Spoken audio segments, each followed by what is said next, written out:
Guys, আমরা এখন সীতাকুণ্ড পাহাড় থেকে আমরা নামতেছি।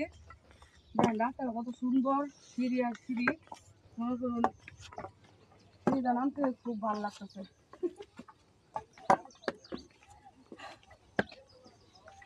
নদীতে চলে বেশি কষ্ট হচ্ছে। যাই হোক, জীবনে খুব আশা ছিল যে সীতাকুণ্ড পাহাড়টা দেখবো, আশা পূর্ণ হয়ে গেল। আরো অনেক আশা আছে, আশা করি আস্তে আস্তে সব আশা পূর্ণ করবো।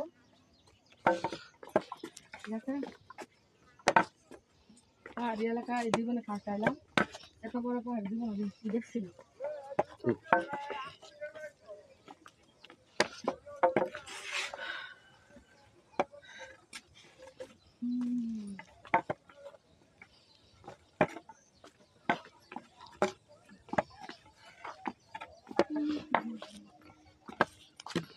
আমরা এখন ঝর্ণা যাবো, ঝর্ণা যায় গোসল করবো, গোসল করে তারপরে আমরা বাসায় রওনা দিব।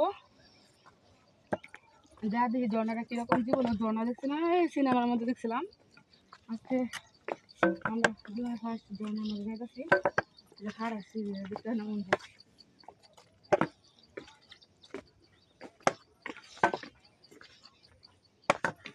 ভাই এই সিঁড়িগুলো কেমনি করছে না, পাহাড়ের মধ্যে একটা বাড়ি ঘর নাই, কিচ্ছু নাই, কান নাই।